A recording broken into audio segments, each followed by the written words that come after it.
Hello বন্ধুরা, তো রঙিলা কুকিংয়ে আবারও চলে এসেছি আবার একটি রেসিপির সাথে। বন্ধুরা সকলে কেমন আছেন? আশা করছি অনেক অনেক ভালো আছেন।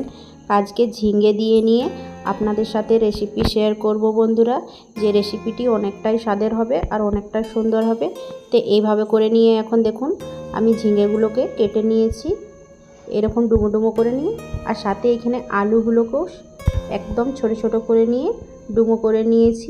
এইরকম পদ্ধতিতে কেটে নিয়েছি, আপনাদের যেটাই পছন্দ হবে সেই রকম করে নিয়ে কিন্তু সবজিগুলো কেটে নিতে পারেন।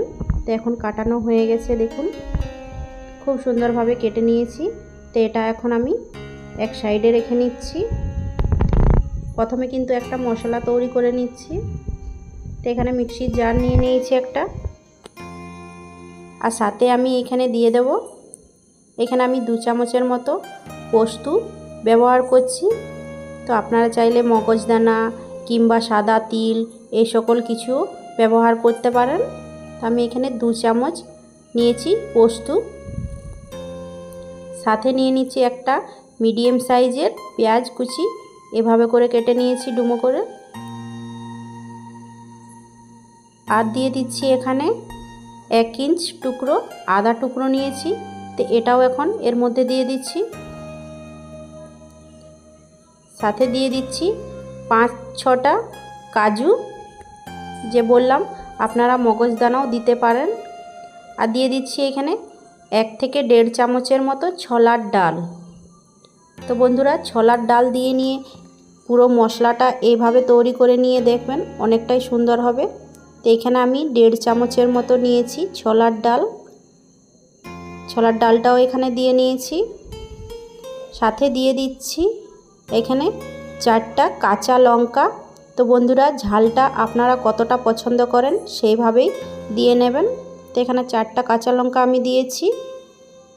সাথে দিয়ে দিচ্ছি অল্প পরিমাণে একটু জল। তো এখানে আমি অল্প পরিমাণে একটু জল অ্যাড করে দিয়েছি, 1/2 কাপের মতন। এখন ঢাকনটা লাগিয়ে মিক্সির এখন একটা সুন্দর পেস্ট তৈরি করে নিচ্ছি। তো বন্ধুরা এখানে কিন্তু খুব সুন্দরভাবে একটা পেস্ট তৈরি করে নিয়েছি, দেখুন। তো এইভাবে একটা চিকনো পেস্ট তৈরি করে নিতে হবে।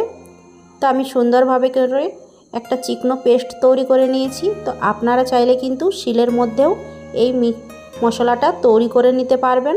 তো এখন খুব ভালোভাবে তৈরি হয়ে গেছে, এখন সাইডে রেখে নিলাম। চলে এসেছি গ্যাসের দিকে। তো আগে থাকতেই কড়াই গরম করে নিয়েছিলাম, এখানে দিয়ে দিলাম 2 থেকে 3 চামচের মতো সরষের তেল।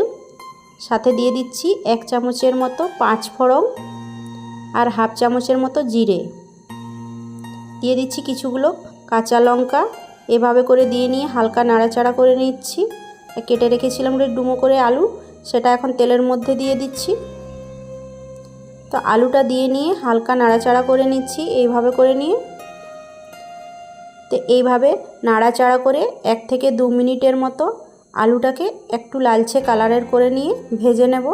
এখন স্বাদ মতো লবণ দিয়ে দিচ্ছি, অল্প 1/2 চামচের থেকেও অল্প একটু হলুদের গুঁড়ো দিয়ে নিয়েছি। এখন ভালো করে সব কিছু মিশিয়ে নিচ্ছি আলুর মধ্যে।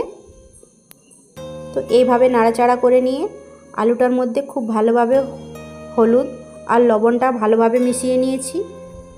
তো বন্ধুরা এখানে 1 থেকে 2 মিনিটের মতো সুন্দরভাবে আলুটাকে আমি এইরকম লালচে কালারের করে নিয়ে ভেজে নিয়েছি। তো দেখতেই পাচ্ছেন। তো এখানে কেটে রাখা এখন ঝিঙেগুলো এর মধ্যে দিয়ে দিচ্ছি। তো বন্ধুরা এখানে কিন্তু আমি ঝিঙেটা পুরো দিয়ে নিয়েছি। আর এখানে খুব ভালোভাবে এখন নাড়াচাড়া করে নেব আবারও 1 মিনিটের মতো। তো বন্ধুরা 1 মিনিট খুব ভালোভাবে নাড়াচাড়া করে নিতে হবে। অল্প পরিমাণের কিছুটা জলও বের হবে দেখবেন ঝিঙের মধ্যে থেকে।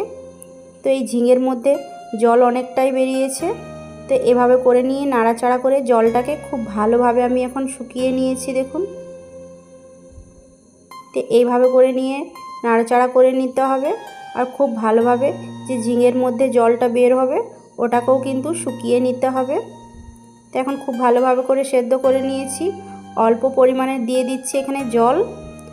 তো 1/2 বাটির মতন এখানে আমি জল নিয়েছি। তো জল দিয়ে দিলাম উপর থেকে, আর খুব ভালোভাবে নাড়াচাড়া করে নিয়েছি। তো এখন বন্ধুরা আমি একবার ফুটিয়ে নিয়েছি। তো এখন স্বাদ মতো হাফ চামচের মতো লবণ আরও দিয়ে দিলাম। আর সাথে দিয়ে দিচ্ছি দুটো বড় সাইজের মিডিয়াম সাইজের টমেটোর কুচি উপর থেকে দিয়ে দিলাম। দিয়ে নিয়ে হালকা করে নাড়াচাড়া করে নিচ্ছি এভাবে করে। তো বন্ধুরা দেখতেই পেলেন খুব ভালোভাবে এখন টমেটোটা দিয়ে নিয়ে এখন 5 মিনিটের মতো ঢাকন দিয়ে ঢাকা দিয়ে দিচ্ছি। তো বন্ধুরা 5 মিনিট পরে ঢাকনটা খুলে নিয়ে দেখে নিচ্ছি এখানে। তো দেখুন অনেকটা সুন্দরভাবে কিন্তু জলটা শুকিয়ে গেছে আর সব কিছু খুব ভালোভাবে সেদ্ধ হয়ে গেছে। আলুটাও খুব সুন্দরভাবে সেদ্ধ হয়ে গেছে আর টমেটোর কুচি আর ঝিঙেটাও খুব ভালোভাবে সেদ্ধ হয়ে গেছে এখানে।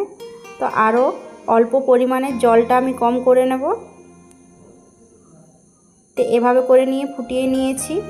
তো বন্ধুরা এখানে যে মশলাটা তৈরি করে রেখেছিলাম এই মশলাটা উপর থেকে দিয়ে দিচ্ছি এইভাবে করে নিয়ে। আর বন্ধুরা এই রেসিপিটি মশলাটা যদি উপর থেকে পরে দেবেন এটা কিন্তু অনেকটাই স্বাদের হয়। তো মিক্সির জারটা ধুয়ে নিয়ে অল্প একটু জল এভাবে করে দিয়ে দিলাম উপর থেকে। দিয়ে নিয়ে খুব ভালোভাবে আবারও নাড়াচাড়া করে নিচ্ছি দেখুন। তো বন্ধুরা আজকে আলু ঝিঙে দিয়ে এই রেসিপিটি আপনাদেরকে কতটা ভালো লাগছে বন্ধুরা অবশ্যই যদি ভালো লেগে থাকে একবার হলো বাড়িতে তৈরি করে নিয়ে দেখুন, অনেকটাই স্বাদের হবে। তো আবারও 2 মিনিটের মতো ঢাকা দিয়ে দিচ্ছি। তো বন্ধুরা আবারও 2 মিনিট পরে ঘুরে আসছি, ঢাকনটা খুলে নিয়ে দেখে নিচ্ছি এখানে। তো দেখতেই পাচ্ছেন পরিমাণটা কিন্তু জলের অনেকটাই কম হয়ে গেছে আর সব কিছু কিন্তু একদম পারফেক্টভাবে সব কিছু সেদ্ধ হয়ে গেছে। আর বন্ধুরা রেসিপিটি কিন্তু একদম আমার তৈরি হয়ে গেছে। আর অবশ্যই এইভাবে করে নিয়ে যদি তৈরি করে নেন তো অনেকটাই স্বাদের হয়। আর ভাত রুটি পরোটা কিংবা ভাতের সাথেও কিন্তু এই রেসিপি একদম দুর্দান্ত স্বাদের হয়। তো বন্ধুরা এখানে কিন্তু রেসিপি তৈরি হয়ে গেছে দেখুন। তো দেখতেই পাচ্ছেন বন্ধুরা একদম খুব ভালোভাবে এখন তৈরি হয়ে গেছে রেসিপি। তাহলে চলুন বন্ধুরা এখন আমি সার্ভ করে নিয়ে আপনাদের সাথে শেয়ার করব। তো এইভাবে করে এখন আমি একটা প্লেটের মধ্যে সার্ভ করে নিয়েছি দেখুন। তো বন্ধুরা আজকের রেসিপি কতটা লোভনীয় হয়েছে দেখে না হয় বুঝতে পারছেন। আর বন্ধুরা এইভাবে তৈরি করে নিয়ে দেখুন, অবশ্যই আপনাদেরকে কিংবা বাড়ির লোকেদের অনেকটাই পছন্দ লাগবে। আর বন্ধুরা অবশ্যই বন্ধুদের সাথে অনেক অনেক শেয়ার করবেন। পরবর্তীকালে আবারও একটি রেসিপির সাথে চলে আসব।